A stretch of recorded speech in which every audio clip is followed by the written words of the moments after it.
It's 1999, brutal times in the African nation of Sierra Leone. A civil war is raging in the country, and the different rebel factions buy arms and seek aid with diamonds they pan from the jungle-shrouded rivers. In Edward Zwick's Blood Diamond, Solomon Vandy, a poor fisherman, Jamon Honsu, forced to work for the rebels, finds a rare blood diamond, hides it under some trees, and escapes during a government raid. When his son is kidnapped, he goes along with Danny Archer, a cynical diamond smuggler, Leonardo DiCaprio, to retrieve the diamond and hopefully find his son, who has been captured by the rebels. Meanwhile, a vicious rebel leader and outside forces are at work to get the diamond for themselves.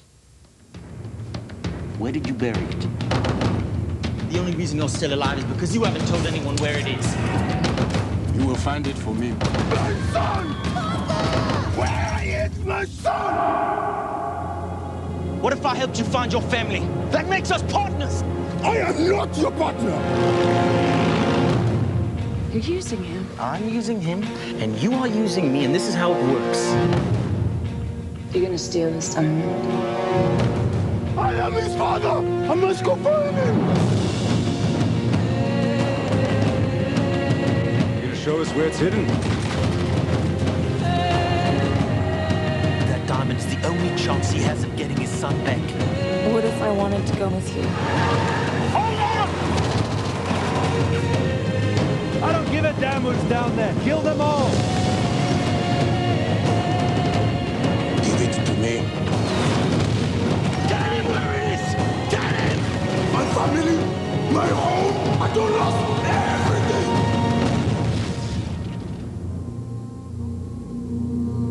I will find you.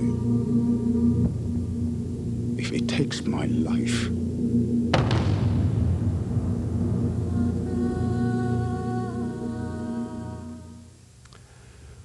Richard, Edward Zwick has made some good action films. Yeah. The Siege, Courage Under Fire, Glory. And Glory back in 1989. But this film, it seems to me, is just a total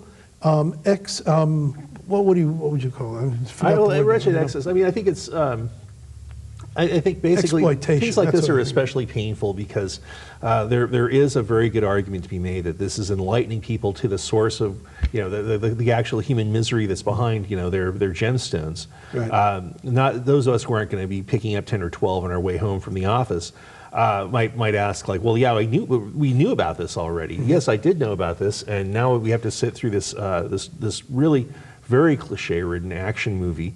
And just highly improbable, and in which the massive figure of Africa is played by Jamon Hunsu, who always looks like a Herb Block drawing of suffering Africa, an editorial cartoon, is like, once again, the sidekick. Yeah. No matter how much he protests, how much he raises his roaring voice, he's like reduced to a sidekick next to Leonardo DiCaprio. Yeah. And let me say, the word I was thinking of is, this exploits the situation. Yeah, I would say, but it exploits it. No, I think that's a little bit rough because I'm sure everybody here is really concerned about this, and they have like a lot of agony about this situation. I mean, well, I'm not talking about the diamonds. I agree with you about the diamonds, and it was one of the things that my wife and I talked about came out. There are people who don't know that this is going on.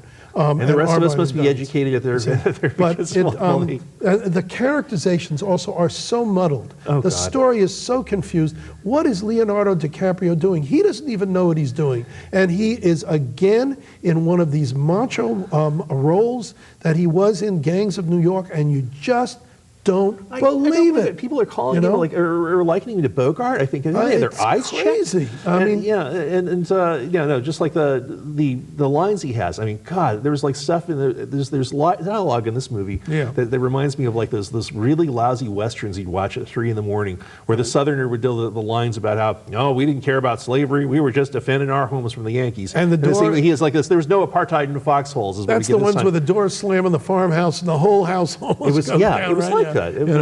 Cardboard rattly, sets. This is really, I was really offended by this movie. I'm glad you said that too. I thought it was offensive. I was outraged by it, and I'm astonished to hear the kind of reviews it's getting.